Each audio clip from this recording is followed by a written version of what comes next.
They don't talk about it, not really. But you feel it. In the quiet, when the world has gone to sleep and your hands reach for what your heart doesn't understand. You tell yourself it's just stress, a release, nothing serious. But you know better. Because even in the middle of it, you're not really there. Your body moves, but something inside you doesn't. And when it's over, silence, not peace. A silence that feels heavier than noise. A silence that doesn't let you rest. You turn off the screen, wipe away the moment, and still, that ache. That subtle emptiness pressing behind your ribs. It's not shame for morality, it's something worse. Meaninglessness. You thought it was lust. You were told it was natural, just biology, just what men do. But deep down, there's a question you've never had the courage to ask out loud. What if this isn't about pleasure at all? What if it's about hunger? Not a hunger of the flesh, but of the soul. Not desire, but disconnection. There's a wound inside you. It doesn't bleed. It doesn't bruise. It just stays hollow, quiet, pulsing beneath every attempt to feel something real. You chase, but you're not chasing her. You're chasing the part of you that forgot how to feel whole. You're looking for yourself inside someone else's body, and that's why it never satisfies. Because it's not lust, it's loss. The loss of connection, the loss of stillness, the loss of knowing who you are without a performance. She is not the drug, she is the distraction. You don't want her body. You want her gaze the way it makes you feel real, even for a second. Not because you're lustful, but because you're lost. You used to believe this was power, the ability to take what you want to conquer. But late at night, with the screen off, and the light gone, the truth sets in. This isn't power. This is escape.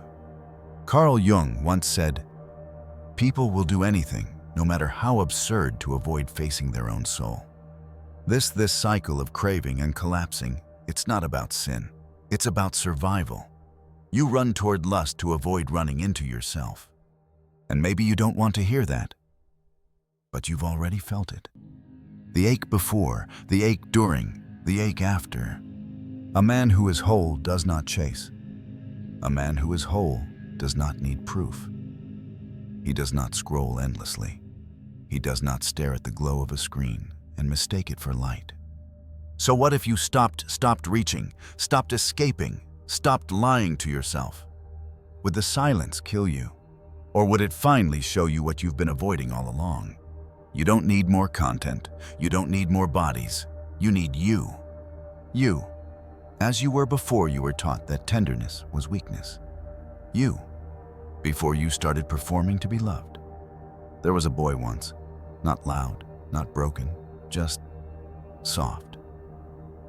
He wanted to be held without asking, to cry without explanation. But life didn't hand him that kind of love. It gave him conditions. Be strong, don't feel too much. Earn your place. So he did. He became useful. He became sharp. He became whatever made him seen, but never what made him whole. And somewhere along the way, he learned something devastating. If you can't be loved as you are, you perform. And if no one sees the real you, maybe it's safer if no one does. So he hardened, not because he wanted to, but because he had to. That boy still lives inside you. The one who stared at the ceiling wondering why love felt like currency. The one who buried his feelings so deep, even he forgot where they were. You grew into a man. People admire you. You know how to smile, to charm, to conquer. But at night, in the moments between the pretending and the sleep, something flickers. A sadness without name. An emptiness that isn't loneliness, it's amnesia. You forgot how to feel without proving yourself first. You forgot how to be touched without wondering what it costs. And so when you reach for her, you think it's desire. But it's not. It's nostalgia for a part of you that never got to be held. You don't want her body. You want her gaze. You want her to see through the man you've built and into the child you buried. But she can't. Not because she doesn't care, but because you won't let her. You've wrapped yourself in armor for so long, you forgot how to be open. And vulnerability was never safe. So you perform again. You seduce. You impress. And when the act ends, you're left with the same echo. I was seen but never touched. I was wanted but never known. You think it's lust, but it's grief. Grief for the self you abandoned to be accepted. Grief for the boy who still waits quietly in the dark, hoping one day you'll finally come back. You keep chasing her. The curve of her lips, the way she looks at you, how her presence cuts through your numbness like heat through frost. But you're not chasing her. You're chasing something you lost long before you ever met her. She is the mirror, not the medicine. You see her softness and forget that softness once belonged to you. You see her emotion and forget that you used to feel that deeply too before you were told to shut it down. She awakens something, not because she completes you, but because she reflects the part of you you've gone to war with. The tenderness, the ache, the longing to be seen not for your mask, but for your marrow. She is not your salvation. She's the echo. And that's why the desire feels so strong, because it's not about her. It's about you. You see her, and it reminds you that there was once a time you didn't have to fight to be loved. You see her, and it makes you believe, if only for a moment, that wholeness is possible again. But here's where it gets dangerous. When you don't realize she's just a mirror, you try to keep her. You try to own her. You think if you lose her, you'll lose the feeling she gave you. But the feeling didn't come from her. It came from you being reflected back. So you start to perform for the mirror. You give her your best version, hoping she'll give it back. But mirrors don't love you. They show you. And the moment she becomes human, flawed, tired, uncertain, the illusion cracks, not because she failed you, but because you mistook a reflection for redemption. Carl Jung warned of this. He said when a man projects his unconscious femininity, his anima, onto a woman, he no longer sees her. He sees his own soul in disguise. And when she fails to live up to the dream, he calls her the disappointment. When in truth, the disappointment is his own soul calling him home. You don't need her. You need what she reminded you of. And that has always been yours. You keep calling it lust, but lust is just the name you gave to the ache you never learned to name. It isn't the body that's hungry, it's the soul. And when the soul starves, it speaks in strange tongues. It doesn't whisper poetry or shout for help. It seduces you toward what it thinks you'll notice. It gives you cravings. It hands you desire like bait, not to lead you into sin, but to pull you into awareness. Because you weren't listening, so it speaks louder. It's not lust, it's longing. Longing to be felt. Longing to be reunited with the part of you that got silenced when you decided being loved was more important than being whole. Every click, every scroll, every moment of seeking, you think you're chasing pleasure. But pleasure without presence is just anesthesia. You're not addicted to sex. You're addicted to escape. To the momentary illusion that you're still wanted, still alive, still capable of feeling something. But when the rush fades, you're left in the same place alone and still not listening. Lust is not your flaw. It's your flare. It's the soul's desperate attempt to remind you there's something inside you that still needs your attention. It isn't asking to be fixed, it's asking to be felt. So the next time you feel that surge, that quiet, powerful pull towards something, someone, anything, don't run, don't shame it, and don't obey it blindly either. Pause. Ask it, what are you trying to show me? Not the surface answer, not I'm stressed, not I'm bored, but the real one. Ask it, what part of me is still waiting to be fed? You might be surprised at the answer, because it won't be sex, it won't be release, It won't even be touch. It will be something softer, older, almost forgotten. Something that sounds like I miss myself. There's a moment not when the lust rises, but after. When the silence returns and you feel it. That ache that never quite leaves. It doesn't scream, it just waits. And every time you ignore it, it waits a little deeper. You think this is about sex, you think it's about her. But the truth is more haunting than that. You're not chasing pleasure, you're chasing proof. Proof that you still matter. Proof that you can still feel. Proof that someone, anyone, might notice the part of you you've forgotten how to hold. Because you don't just want to be touched. You want to be known. And not for the image you built, but for the ache behind it. You crave a moment when someone looks at you and doesn't see performance. They see presence, and they don't flinch. But here's the truth. No one told you that moment begins with you. The reunion you long for, it doesn't start in her arms. It starts in your own breath, your own stillness. It starts when you stop trying to outrun the ache and sit with it instead. That hunger inside you, it isn't shameful, it's sacred. It's the part of you that survived. The part that said, no one else will feed me, so I'll keep asking even if I have to disguise it as lust. And so it did. It wore the mask, it played the part. But it never stopped hoping you'd finally listen. Because this was never about being a man. It was about being human. And being human means needing, wanting, caring so deeply it scares you. You think that makes you weak. But it doesn't. It makes you honest. Carl Jung called this process integration. Not becoming someone new, but remembering someone ancient.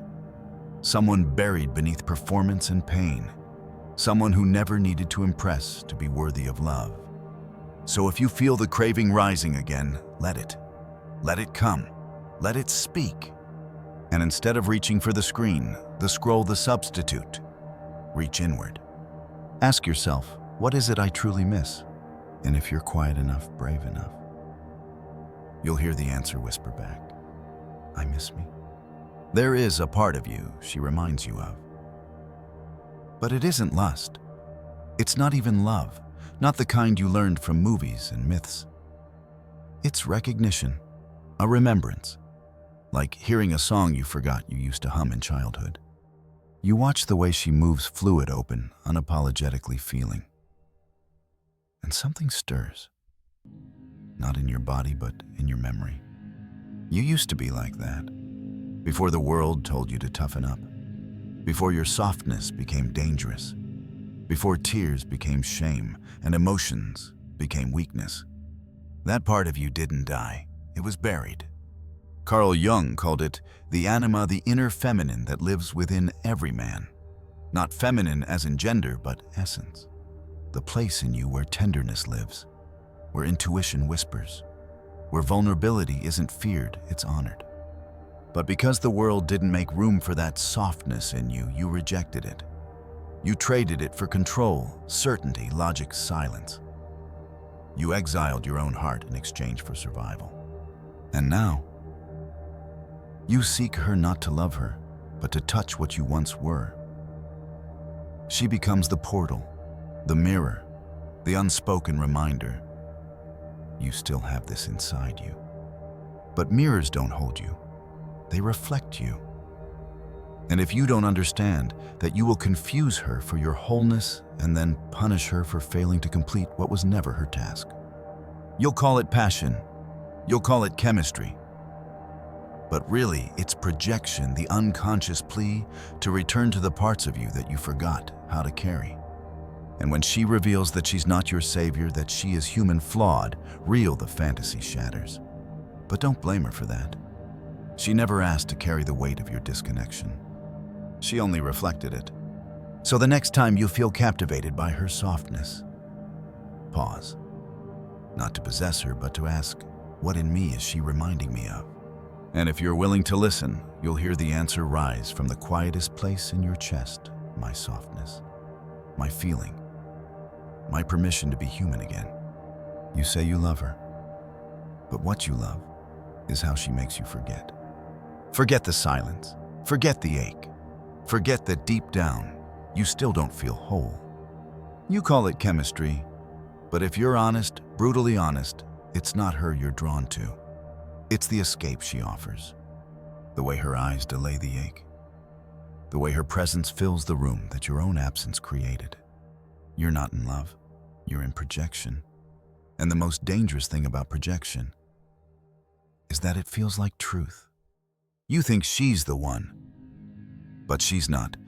She's the mirror, and you're trying to kiss your own reflection. That's why it burns so quickly. Why desire turns to disappointment. Why passion collapses into resentment. Because she cannot give you back what you abandoned in yourself. She may carry warmth, but she cannot rebuild your fire. She may inspire feeling, but she cannot feel for you.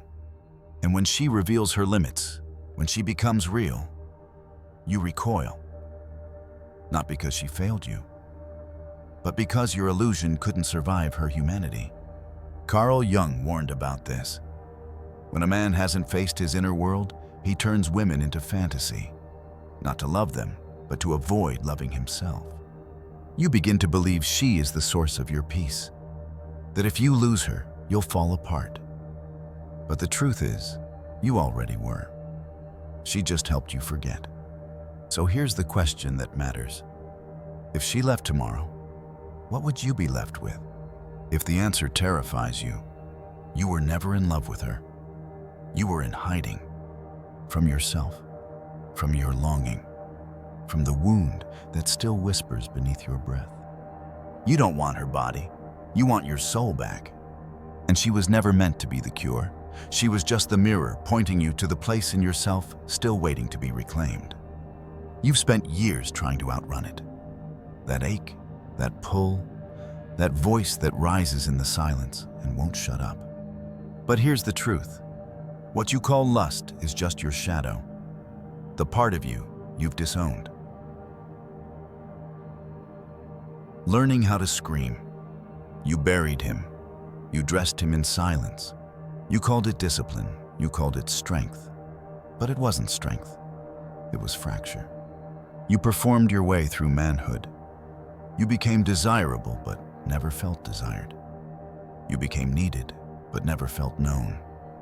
And now you stand here, chasing heat because you lost the light. The shadow isn't evil. It isn't shameful. It's just exiled. It is your hunger that was never fed, your grief that was never held, your innocence that was never safe. And the longer you avoid it, the louder it gets. You don't silence your shadow by starving it. You silence it by sitting with it, by looking it in the eyes and saying, "You're not my flaw, you're my missing piece." Carl Jung called this integration, not destroying what's dark, but bringing it back into the light, letting it speak without shame, letting it live without disguise. Because when you stop shaming your desire, it transforms. It becomes depth.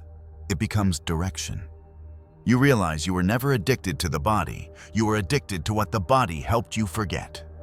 And now you remember. You remember that every scroll, every hit, every fantasy was a translation. A message from your inner world saying, "I'm still here. And I'm still waiting." So stop running. Not because you're healed, but because you're finally ready to listen. Sit in the ache. Let it speak. Let it burn. Not to destroy you, but to purify what's always been true. You don't need to be someone else to be whole. You just need to come home. There's a moment, if you don't run, if you don't scroll, don't perform, don't reach, where everything begins to shift. The craving rises like a wave. The heat pulses beneath your skin. And your old self tells you escape. But you don't. This time you stay. You stay with the breath. You stay with the ache. You stay with the silence that once felt unbearable, and something changes. Lust, when stripped of escape, reveals something softer underneath. Not sin, not weakness, but longing. Longing not for someone else, but for yourself. You weren't trying to feel pleasure, you were trying to feel real.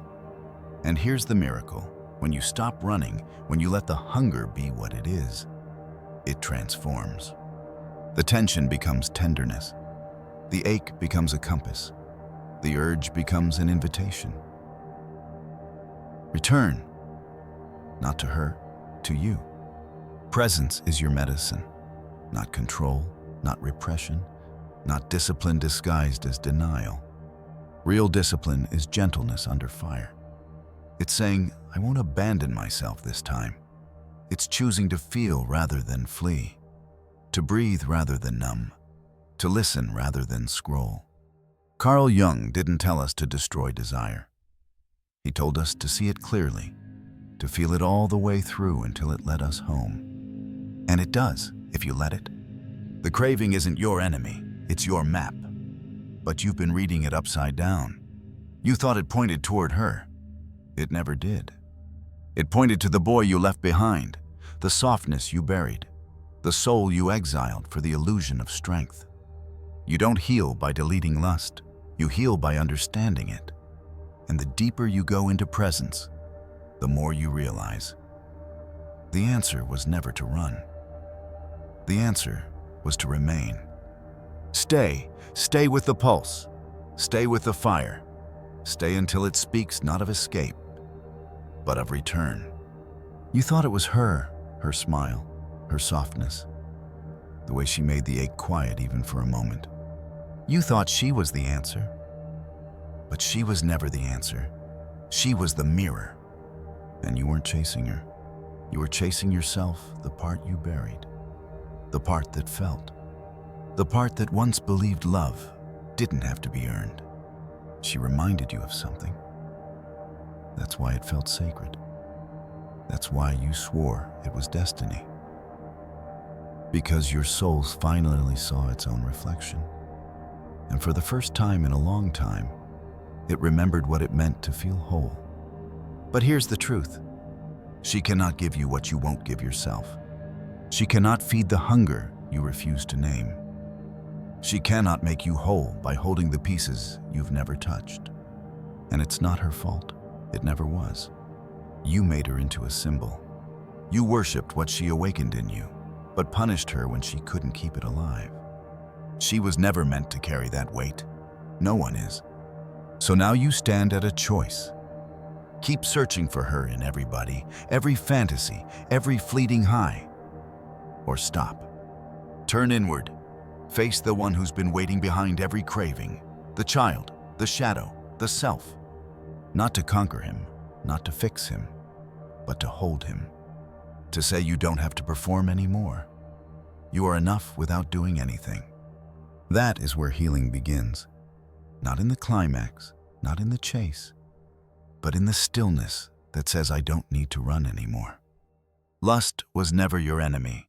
It was the language your soul used when it had no other way to speak. And when you finally learned to listen, not with shame, not with fear, but with presence, everything changes. You no longer need her to feel alive, because you have remembered you are.